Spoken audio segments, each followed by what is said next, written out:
Good evening दोस्तों, मैं हूं शाहरुख और आप देख रहे हैं माइंडेड स्टडी 22। तो दोस्तों स्वागत है फिर से आप सबका आपके अपने चैनल माइंडेड स्टडी 22 में।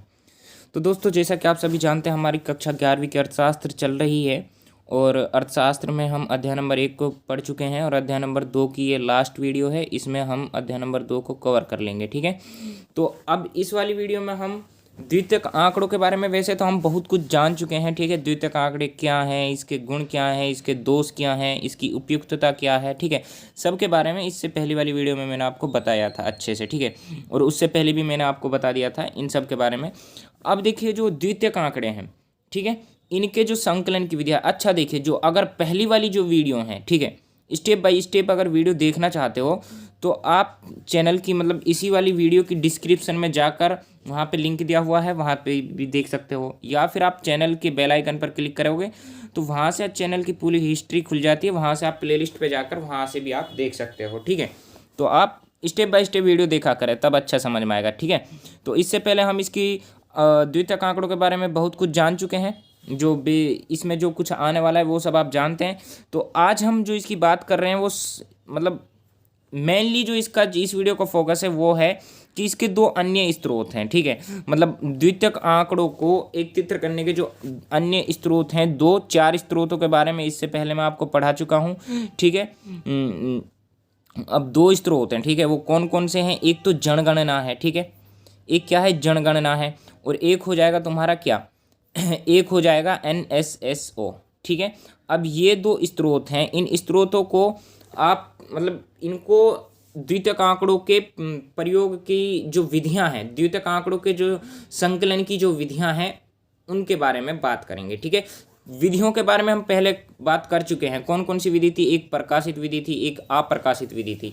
लेकिन इनके जो 2 और स्रोत हैं, वो 2 स्रोत है, एक जनगणना है, एक NSSO है, ठीक है। इनके बारे में हम समझेंगे इस वाली वीडियो में। तो इससे पहले बेसिक सा, जो कि मैं पहली वाली वीडियो में आपको बता चुका हूँ, सावधानियों के बारे में, ठीक है। पहली वाली वीडियो में मैंने आपको बताया था कि द्वितीयक आंकड़ों के प्रयोग के संबंध में जो अनुसंधानकर्ता होता है उनको किन बातों का ध्यान रखना चाहिए, किन किन सावधानियों को बरतना चाहिए, ठीक है। इसमें मैं ज़्यादा टाइम नहीं लूँगा, बस 2-3 मिनट में इसको फाइनल करते हैं। उसके बाद फिर हम आते हैं इसके स्रोतों पर, जो 2 इंपॉर्टेंट स्रोत हैं, ठीक है, द्वितीयक आंकड़ों के संकलन में। चलिए बिना टाइम वेस्ट किए हुए करते हैं शुरुआत। देखिए, द्वितीयक आंकड़ों के प्रयोग के संबंध में हमको निम्नलिखित बहुत सारी सावधानियां बरतनी चाहिए, ठीक है। बहुत सारी बातों का हमें ध्यान रखना चाहिए, ठीक है। एक बार ये आप देख लीजिए कि द्वितीयक आंकड़ों का संकलन दूसरे व्यक्तियों द्वारा विभिन्न उद्देश्यों के लिए प्रयोग किया जाता है, ये मैं आपको बता चुका हूं। इसलिए इनका प्रयोग करते समय काफ़ी सावधानियों की आवश्यकता होती है, क्योंकि इनमें बहुत सारी कमियाँ होती हैं, ठीक है। तो ये सब आप देख लेना, यहाँ पर पढ़ लेना, कोई नहीं। अब देखिए, द्वितीयक आंकड़ों का प्रयोग करने से पहले हमको निम्नलिखित 3 बातों को ध्यान रखना चाहिए। 3 बातों का हमें ध्यान रखना चाहिए, ठीक है। और भी बहुत सारी बातें हैं, लेकिन ये 3 जो हैं इनका होना ज़्यादा जरूरी है। एक तो विश्वास से संबंधित, विश्वसनीय है या नहीं है। मान लीजिए द्वितीयक जो आंकड़े होते हैं वो प्राथमिक आंकड़ों का ही दूसरा रूप होता है, ये बताया था मैंने। तो अगर आप प्राथमिक आंकड़ों के आधार पर नए आंकड़े जारी कर रहे हो तो उनके लिए जरूरी है कि जिन आंकड़ों से आप जारी कर रहे हो नए आंकड़े, उन आंकड़ों का विश्वसनीय होना जरूरी है, उनका सही होना जरूरी है। आपको विश्वास होना चाहिए कि ये जो आंकड़े हैं ये सही हैं, ठीक है। तो विश्वसनीय आंकड़े होना जरूरी है। दूसरी बात, जिस उद्देश्य के लिए आप उनको एकत्रित कर रहे हो, ठीक है, वर्तमान उद्देश्य के लिए, ठीक है, द्वितीयक आंकड़ों को जिस उद्देश्य के लिए आप एकत्रित कर रहे हो उनके लिए वो उपयोगी होने चाहिए, ठीक है। और जो तीसरा है वो है ये पर्याप्त होने चाहिए। क्या होने चाहिए? ये पर्याप्त होने चाहिए। पर्याप्त ये सही होने चाहिए, ठीक है, सही होने चाहिए। आपको जिस क्षेत्र में जितने आंकड़ों की ज़रूरत है उनके अकॉर्डिंग इनकी मात्रा होनी चाहिए, ये पर्याप्त होने चाहिए, ठीक है। समझ में आ गया? तो इन तीनों चीज़ों का होना जरूरी है। आंकड़ों का पर्याप्त होना जरूरी है, जिन वर्तमान उद्देश्य के लिए उपयोगी होना जरूरी है, ठीक है, और विश्वसनीय होना जरूरी है। इन तीनों का होना जरूरी है।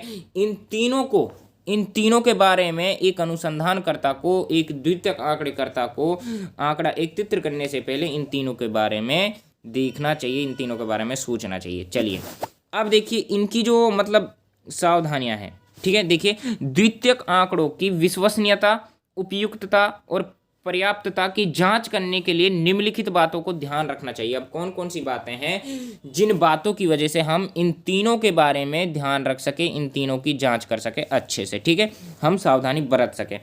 एक है संकलन संगठन की योग्यता, ठीक है, क्या है संकलन संगठन की योग्यता, ठीक है। ये क्या कह रहा है कि किसी भी व्यक्ति को द्वितीयक आंकड़ों का प्रयोग करने से पहले उस संगठन की योग्यता के बारे में जान लेना चाहिए, ठीक है।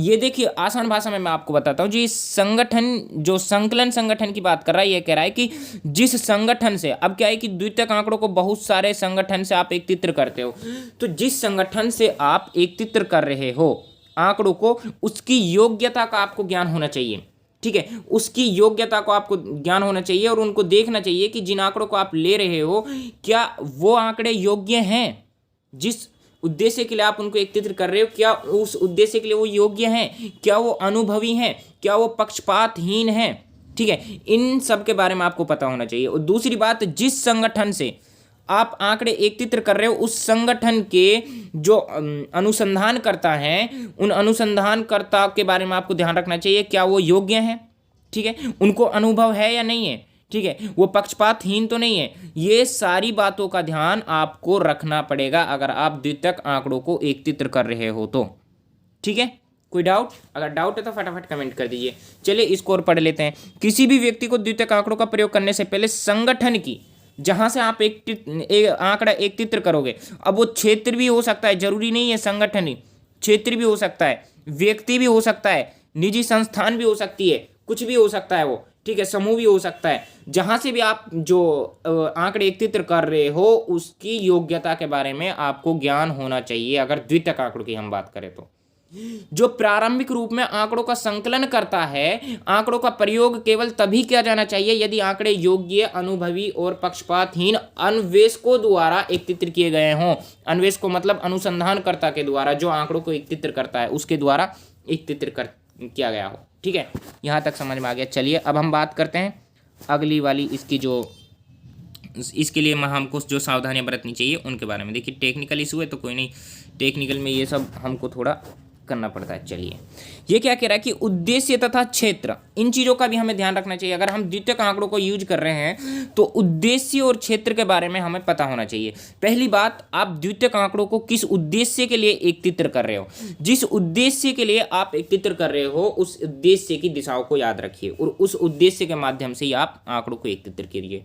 और सेकंड बात आपको ये याद रखनी है कि आप किस क्षेत्र से आंकड़े एकत्रित कर रहे हैं, और जिस क्षेत्र से आप आंकड़े एकत्रित कर रहे हैं क्या वह क्षेत्र उन आंकड़ों से संबंधित आपको सूचना दे रहा है, और जो सूचना वो दे रहा है, जो जिस क्षेत्र के लोग सूचना आपको दे रहे हैं वो क्या सही दे रहे हैं, क्या उनको ज्ञान है उन आंकड़ों के बारे में, उन सूचनाओं के बारे में, इन सब का आपको पता होना चाहिए, ठीक है। इन सब बातों का ध्यान रखना चाहिए।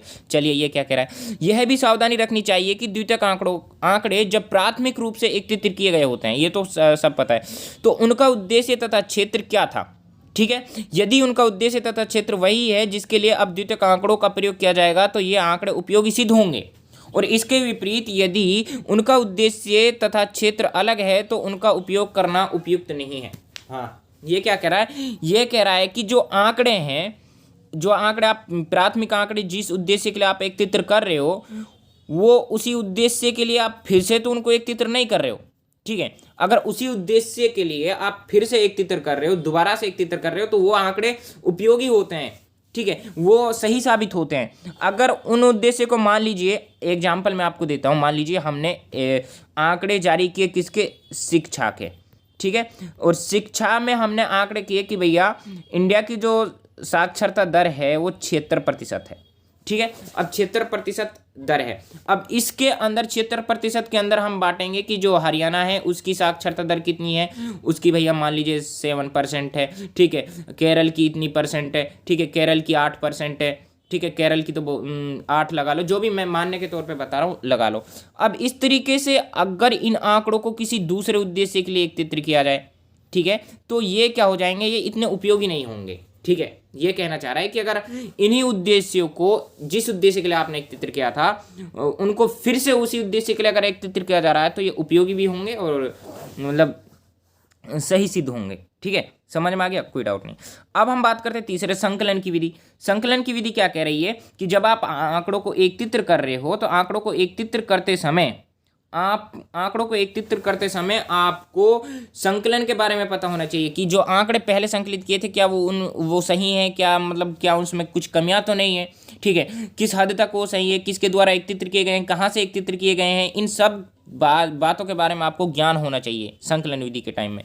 ठीक है, तो यह विधि उपयुक्त थी तो इन आंकड़ों का द्वितीयक रूप में प्रयोग किया जाना चाहिए। ठीक है, ये सब मैं इससे पहले वाली वीडियो में भी आपको बता चुका हूँ। चौथा क्या कह रहा है, संकलन के समय और परिस्थिति का ज्ञान हम लोगों को होना चाहिए।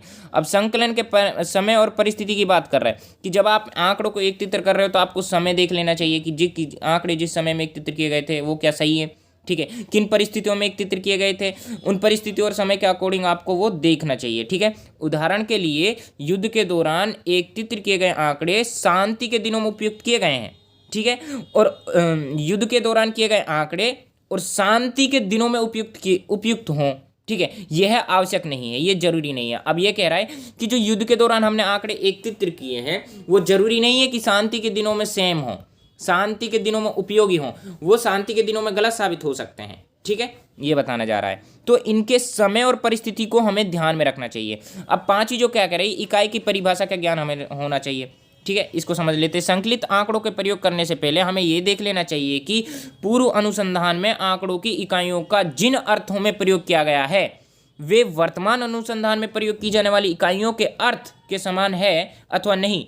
यदि उसमें समानता नहीं पाई जाती तो उनका प्रयोग उपयुक्त नहीं होगा। ठीक है, कोई डाउट, एक बार फिर से पढ़ लीजिए, समझ में आ गया। ठीक है, मेन हम मुद्दे पर आते हैं। ये सब मैं पहले भी बता चुका हूँ, पहली वाली वीडियो आप देख लोगे तो अच्छे से समझ में आ जाएगा। ठीक है, शुद्धता की हम बात करें तो शुद्धता क्या करें कि उपलब्ध आंकड़े होते हैं जिनको हम उपलब्ध करते हैं, उपलब्ध आंकड़ों का द्वितीयक रूप में प्रयोग करने से पहले उनकी शुद्धता के स्तर की हमें जांच कर लेनी चाहिए, क्या वो शुद्ध है या नहीं है। यदि वर्तमान अनुसंधान के लिए शुद्धता का उच्च स्तर आवश्यक हो जबकि उपलब्ध आंकड़ों के संकलन में केवल सामान्य शुद्धता को ध्यान में रखा गया हो तो ऐसे आंकड़े उपयुक्त नहीं होंगे। ठीक है, तो इनके बारे में आपको देख लेना है। चलिए अब हम बात करते हैं मेनली, देखिए इनके बारे में तो मैं पहले भी बता चुका था कि क्या क्या सावधानी बरतनी चाहिए, वो जो इससे पहली वाली वीडियो में। अब आप देखिए कि जो द्वितीयक आंकड़े के जो अन्य दो महत्वपूर्ण स्रोत हैं वो कौन कौन से हैं। ठीक है, इनके बारे में आज की जो हमारी वीडियो थी वो मेनली इसी पे टिकी हुई थी। वो तो हमने आपको क्या है ना कि कभी कभी इस तरीके के क्वेश्चन 6 नंबर में पूछ लिए जाते हैं कि द्वितीयक आंकड़ों के समय में किन किन बातों का ध्यान रखना चाहिए, वर्णन कीजिएगा। तो पूछ लिए जाते तो आपको उसमें मतलब सोचने की जरूरत नहीं है, आप सभी जानते तो आप कर दोगे। ठीक है, चलिए बात करते हैं द्वितीयक आंकड़ों के महत्वपूर्ण स्रोत कौन कौन से हैं। भारत की जनगणना है एक, दो स्रोत हैं जो महत्वपूर्ण है, जो इंपॉर्टेंट है। एक हो जाएगी जनगणना, ठीक है, एक हो जाएगा NSSO राष्ट्रीय प्रतिदर्श सर्वेक्षण कार्यालय। ठीक है, और इस कार्यालय की रिपोर्ट और प्रकाशन इंपॉर्टेंट है। ठीक है, ये जो कार्यालय ये एक ऑर्गेनाइजेशन है NSSO। ठीक है, नेशनल सैंपल सर्वे ऑर्गेनाइजेशन। अब ये जो रिपोर्ट जारी करता है, जो प्रकाशन करता है, वो इंपॉर्टेंट है हमारे यहाँ पे इस वाले चैप्टर में। चलिए जनगणना की हम बात करते हैं तो ये महत्वपूर्ण स्रोत क्यों है द्वितीयक आंकड़ों के एक संकलन के लिए। चलिए भारत की जनगणना की हम बात करें तो भारत की जनगणना भारत सरकार का 10 वर्षीय प्रकाशन है। ठीक है, ये आप सभी जानते हैं। यह भारत के रजिस्टर जनरल एंड कैंसियस कमिश्नर द्वारा प्रकाशित की जाती है। ठीक है, द्वितीयक आंकड़ों का यह एक व्यापक स्रोत है। इसका संबंध भारत की जनसंख्या के आकार, जनांकीय परिवर्तन के विभिन्न पक्षों से है। इसमें निम्नलिखित पैरामीटरों तथा पैरामीटरों पर सांख्यिकी सूचना शामिल होती है। अब देखिए, अभी आपके कुछ समझ में नहीं आया है, अब मैं आपको बताता हूँ। जो भारत की जनगणना है ये क्या कह रही है कि जनगणना मतलब होती है भारत की हर 10 वर्ष में, और उस 10 वर्ष में हर क्षेत्र में क्या की जाती है, गणना की जाती है।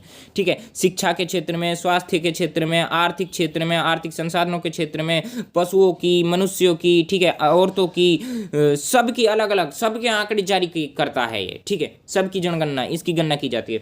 तो ये द्वितीयक आंकड़ों को एकत्रित करने का एक बहुत अच्छा मतलब साधन है, स्रोत है, माध्यम है। क्यों है कि ये सारे आंकड़े हमको इंडिकेट कर देता है वो सही होते हैं, उपयुक्त होते हैं, उनमें विश्वास होता है, विश्वसनीय होते हैं। तो इनसे हम आंकड़े लेकर हम द्वितीयक आंकड़ों को जारी कर सकते हैं। ठीक है, तो हम इन सब के आधार पे क्या कर लेते हैं, हम आंकड़ों को मतलब एकत्रित कर सकते हैं, द्वितीयक आंकड़ों को, ना कि प्राथमिक आंकड़ों को। ठीक है, प्राथमिक आंकड़ों तो खुद वो जनगणना जब एकत्रित करती है उस माध्यम से वो वहीं पे एकत्रित हो जाते हैं, लेकिन अगर हम इन आंकड़ों का अगर दूसरा रूप दे तो दे सकते हैं, और ये विश्वसनीय भी होते हैं। ठीक है, तो इसलिए ये एक बहुत बड़ा माध्यम है, स्रोत है। अब देखिए थोड़ा और देख लीजिए आप, अब ये क्या कह रहा है, ये कह रहा है पहली बात तो भारत की संख्या का आकार, ये सब कौन करता है, जनगणना के आधार पर वृद्धि, क्षेत्र, वितरण, ठीक है, जनसंख्या के प्रक्षेपण, ठीक है, इन सब के बारे में, जनसंख्या के घनत्व, जनसंख्या की लिंग संरचना, साक्षरता अवस्था, स्वास्थ्य क्षेत्र, हर क्षेत्र में आप देख लीजिए, हर क्षेत्र से रिलेटेड ये आंकड़े जारी करती है।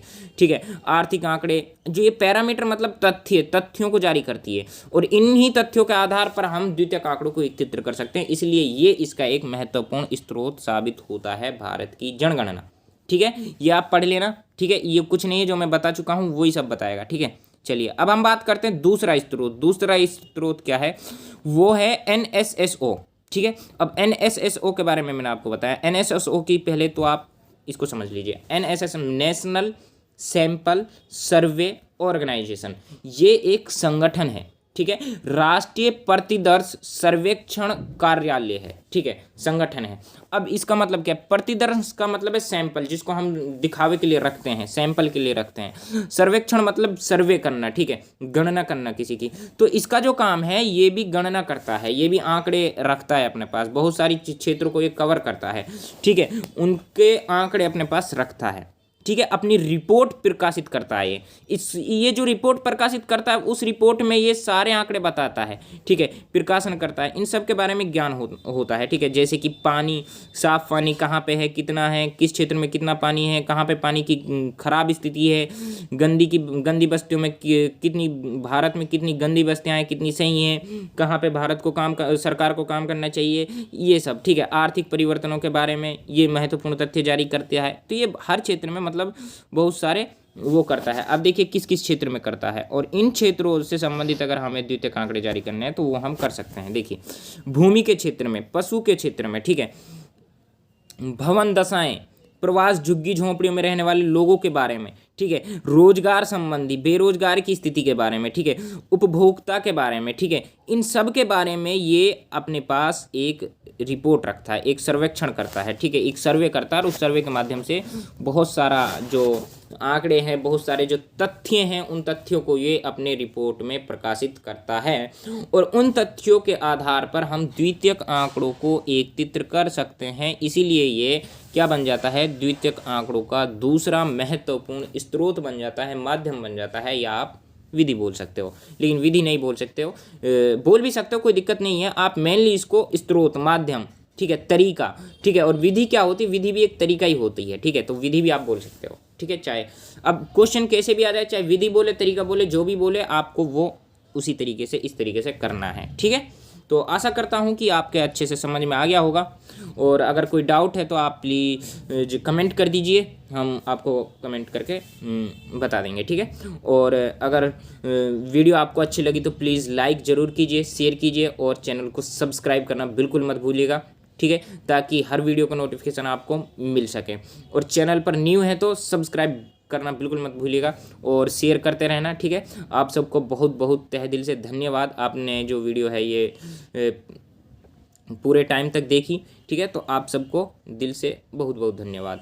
और अगर नोट्स चाहते हो तो आप टेलीग्राम चैनल है उसको ज्वाइन कर लीजिएगा। ठीक है, या फिर आप कमेंट कर दीजिए। अभी टेलीग्राम चैनल पर हम नोट्स प्रोवाइड नहीं कर रहे हैं, अगर आपको नोट्स चाहिए तो टेलीग्राम चैनल पर कमेंट आप कर दीजिए, हम नोट्स आपको दे देंगे। ठीक है, और हमारे साथ जुड़े रहिए, बने रहिए। तो दोस्तों आज के लिए इतना ही। कल हम शुरुआत करते हैं अध्याय नंबर 3 की, और इस 3 को हम इसी तरीके से अच्छे से बिल्कुल बेसिक से समझेंगे। टाइम ज़्यादा लग रहा है, लगने दो, कोई बात नहीं है, लेकिन आपको अच्छे से समझ में आना चाहिए। ठीक है, तो चलिए मिलते हैं एक न्यू वीडियो में न्यू टॉपिक के साथ। तब तक के लिए थैंक यू सो मच, धन्यवाद।